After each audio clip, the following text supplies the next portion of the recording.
Hello students, जो भी gate के लिए प्रिपेयर कर रहा है उसका एक ही ड्रीम होता है कि उसको ओल्ड आईआईटीज़ में जाना है। कैसे जाया जाए? तो इसके लिए कि आप गेट में 65 प्लस मार्क्स स्कोर करिए। गेट का पेपर सिंपल हो या डिफ़िकल्ट हो, अगर आपके मार्क्स 65 से अबोव है तो आपके आईआईटीज़ इंश्योर्ड है। गेट 2022 का पेपर डिफ़िकल्ट था तो 65 मार्क्स पे अंडर 100 रैंक थी। 2023 का पेपर इजी था तो 65 मार्क्स पे अंडर 300 रैंक थी आप। तो जो भी है, अगर आपने 65 मार्क्स स्कोर दोनों ही रैंक पे आपको आईआईटीज़ मिल जाएंगे। तो इसलिए अगर हम 65 प्लस मार्क्स स्कोर करते हैं तो हमारा इंश्योर्ड है कि हम आईआईटीज़ में होंगे ही। अब 65 प्लस मार्क्स कैसे हम इंश्योर करें, तो इसी वीडियो में हम यही डिस्कस करने जा रहे हैं कि हम क्या क्या प्रिपेयर करें, कैसे प्रिपेयर करें कि हमारे मार्क्स 65 से ज़्यादा हो। तो सबसे पहले जो मैं डिस्कस करना चाहूँगी कि हम जो टॉपिक्स जिनमें स्कोर हमारा ज़्यादा आ सकता है उनको काफ़ी अच्छे से प्रिपेयर करें। तो किन टॉपिक्स में हम कितना स्कोर कर सकते हैं, तो बेसिकली मैं अपने सब्जेक्ट्स को, जो गेट के हमारे सब्जेक्ट्स हैं, उनको मैं 4 ग्रुप्स में डिवाइड करूँगी। Group 1, group 2, group 3 and group 4। Group 1 is aptitude and engineering maths. GATE का जो एप्टीट्यूड है वेटेज फिक्स है, 15 मार्क्स के क्वेश्चंस आते ही हैं और काफ़ी सिंपल होता है। इसके लिए आपको वीडियोस वगैरह, लेक्चर्स वगैरह इतना ज़्यादा देखने की ज़रूरत नहीं है।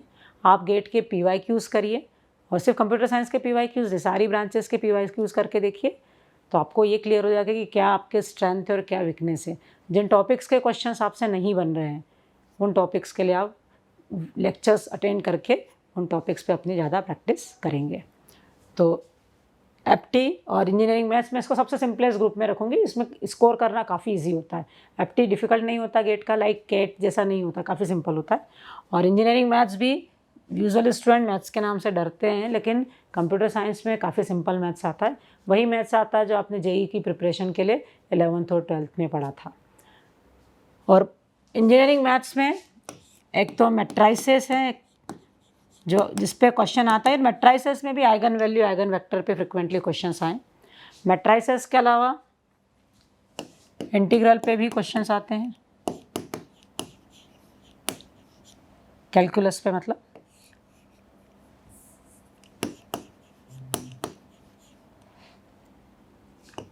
और डिस्क्रीट मैथमेटिक्स का एक टॉपिक है, दैट इज़ ग्राफ थ्योरी। तो इस ग्राफ थ्योरी पे भी 2 या 3 क्वेश्चंस होते ही हैं। इंजीनियरिंग मैथमेटिक्स का भी ऑफिशियल वेटेज है 13 मार्क्स का। तो एप्टी 15 marks, engineering mathematics 13 marks, total हो गए हमारे 28 मार्क्स। और इन 28 मार्क्स में से आप 20 मार्क्स तो बहुत इजीली अचीव कर सकते हो।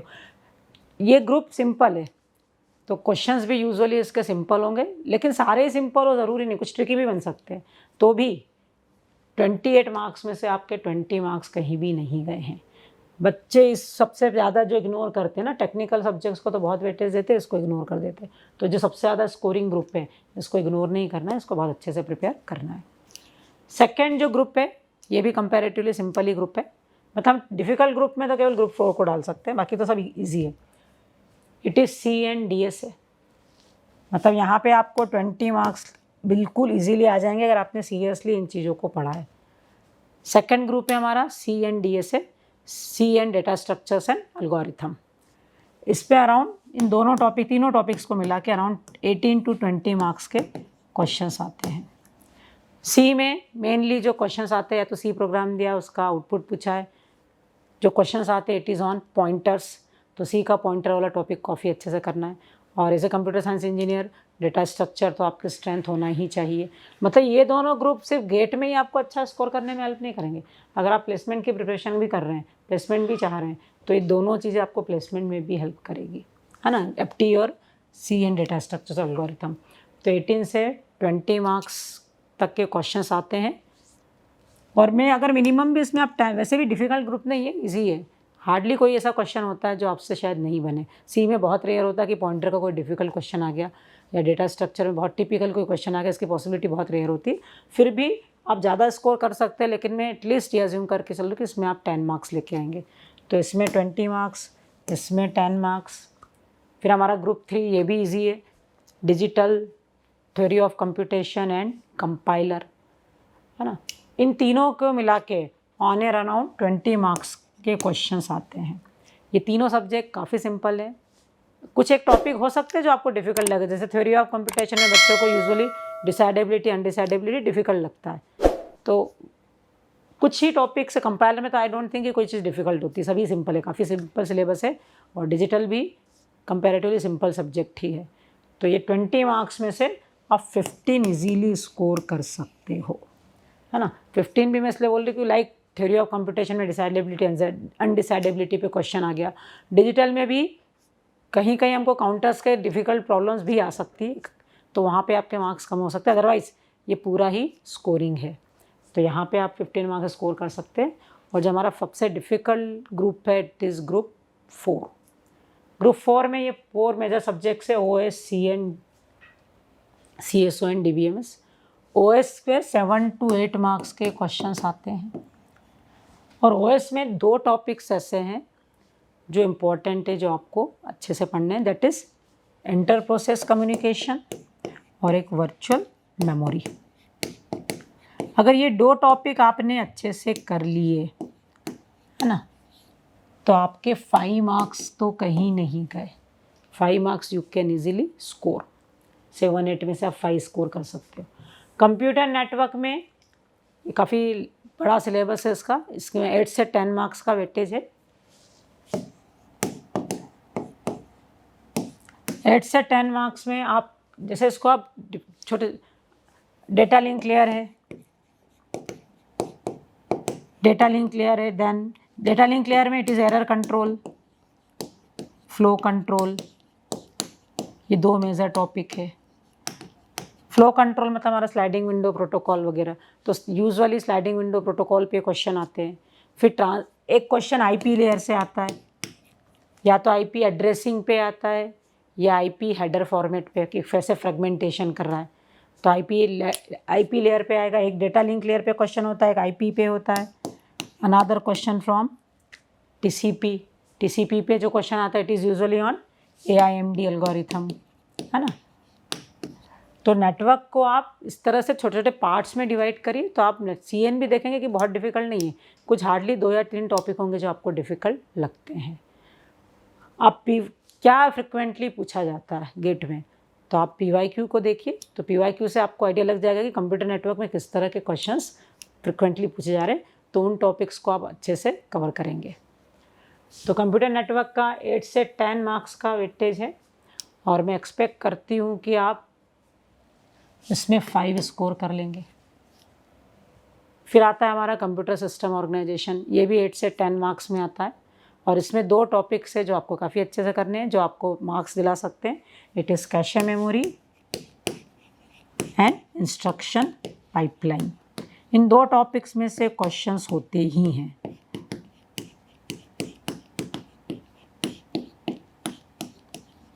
है ना।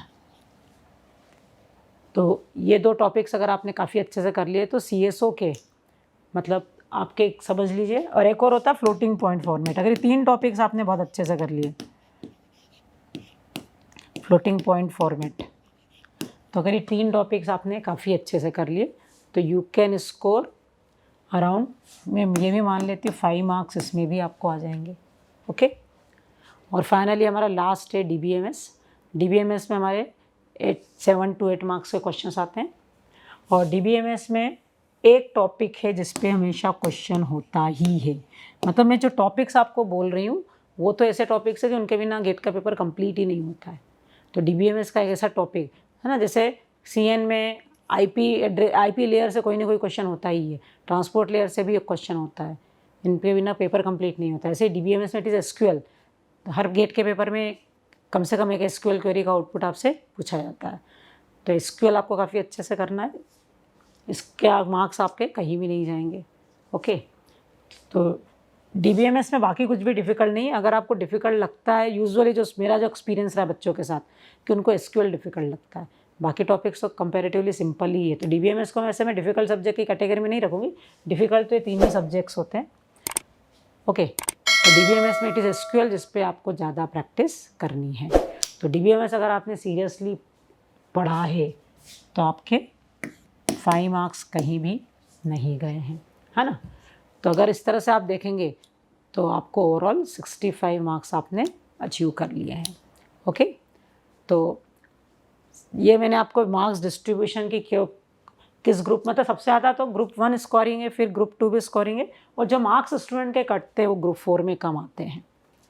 तो आपको ऐसा नहीं है कि ग्रुप 4 की इनको नहीं पढ़ना, इनको तो करना आप बहुत इजीली कर लेंगे। अगर आपको 60 अंडर 100 आना है, अंडर 10 आना है, तो आपको ग्रुप 4 पे ज़्यादा फोकस करना है, क्योंकि यहीं पे है जहाँ दूसरे स्टूडेंट से ज़्यादा अचीव कर सकते हो मार्क्स। तो आपका टारगेट अगर अंडर 100 है तो ठीक है, अगर अंडर 10 है तो ये ग्रुप को आप बहुत अच्छे से फोकस करेंगे। ओके, तो ये तो हमने डिस्कस किया कि मार्क्स डिस्ट्रीब्यूशन क्या है। अब कैसे हम पढ़ें कि हमको इतने मार्क्स आ जाए, ये तो मैंने कि ये इसमें इतने लाने, आपको इसमें 20 लाने, लेकिन हमारी पढ़ने की क्या स्ट्रेटजी होनी चाहिए कि हम इतने मार्क्स अचीव कर सकें। ठीक है, तो सबसे पहले तो आप जो लेक्चर्स सुन रहे हैं, वीडियोस देख रहे हैं ना, ऑनलाइन ऑफलाइन जैसे भी आप कर रहे हैं, तो अपने नोट्स बहुत प्रॉपरली बनाएं। नोट्स बनाने का मतलब ये नहीं है कि आप बुक लेके बैठ रहे हैं और उसमें से बना रहे हैं। जो भी आप लेक्चर अटेंड कर रहे हैं, जो भी आप सुन रहे हैं, उससे आप अपनी क्लास नोट्स प्रॉपरली बनाओ। क्लास नोट्स प्रॉपरली बनाने के बाद आपको ज़्यादा से ज़्यादा क्वेश्चंस को प्रैक्टिस करना है। जितना ज़्यादा प्रैक्टिस करोगे आपके कंसेप्ट उतने क्लियर होंगे। सिर्फ कंसेप्ट पढ़ लिए, लेक्चर सुन लिया तो आपके कंसेप्ट क्लियर हो गए, लेकिन वो कंसेप्ट आप अप्लाई कर भी पा रहे हो नहीं कर पा रहे हो, ये आपको कैसे पता चलेगा? प्रैक्टिस से पता चलेगा।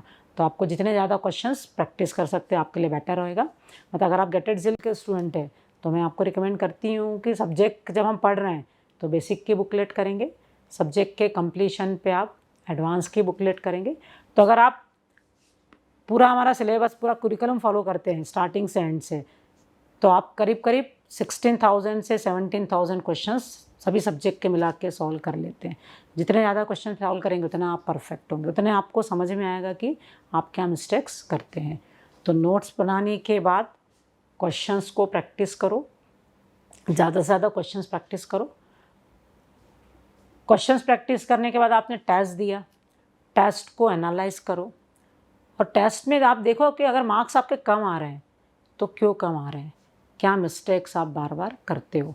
तो टेस्ट की एनालिसिस आप प्रॉपर करेंगे, और टेस्ट में आप जो सबसे ज़्यादा मिस्टेक करते हो, सिली मिस्टेक्स को अवॉइड। कंसेप्चुअल मिस्टेक और इट्स ओके, बहुत रेयर केस में होती है, बट यूजुअली जो हमारे मार्क्स जाते हैं वो कहाँ जाते हैं? सिली मिस्टेक्स में।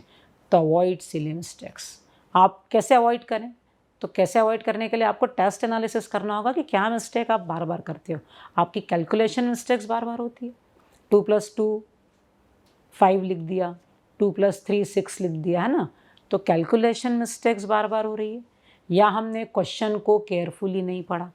पूछा था ट्रांसमिशन टाइम, निकाल दिया प्रोपोगेशन डिले, या पूछा था मिलीसेकंड में, निकाल दिया सेकंड में। तो सिली मिस्टेक्स क्या हम करते हैं, सभी स्टूडेंट डिफरेंट टाइप की करते हैं। तो क्या आप सिली मिस्टेक करते हो, आपको कैसे पता चलेगा? तो आप जब अपने टेस्ट की प्रॉपर एनालिसिस करेंगे तब आपको सिली मिस्टेक्स क्या करते हो वो आपको क्लियर होगा, और फिर वो आपको एग्ज़ाम में ध्यान रखना है कि उस तरह की मिस्टेक्स आपसे नहीं हो। और लास्ट पॉइंट मैं कहना चाहूँगी, थिंक पॉजिटिव। आपके मार्क्स कम आ रहे हैं टेस्ट में तो डीमोटिवेट नहीं होना है। क्यों कम आए उसको आप एनालिसिस करो, उससे लर्न करो, और फिर नेक्स्ट टेस्ट में ज़्यादा स्कोर करने की कोशिश करेंगे। अगर हम निगेटिव सोचते हैं तो ग्रेजुअली हमारा मोटिवेशन बहुत डाउन हो जाता है और हम पढ़ना छोड़ देते हैं। जो भी गेट में कंसिस्टेंट एफर्ट पुट करता है, गेट बहुत डिफ़िकल्ट एग्ज़ाम नहीं है, जो भी अपना कंसिस्टेंट एफर्ट पुट करता है उसको बहुत अच्छा स्कोर आता ही है। फाइनली आपको लास्ट फरवरी तक जब आपका एग्ज़ाम पेपर, जब भी आपकी एग्ज़ाम डेट है, उस डेट तक आपको अपनी प्रिपरेशन कंटिन्यू, मार्क्स कैसे भी आ रहे हैं डजेंट मैटर, ग्रेजुअली वो अपने आप इंप्रूव होंगे अगर आप टेस्ट को एनालिसिस करेंगे प्रॉपरली।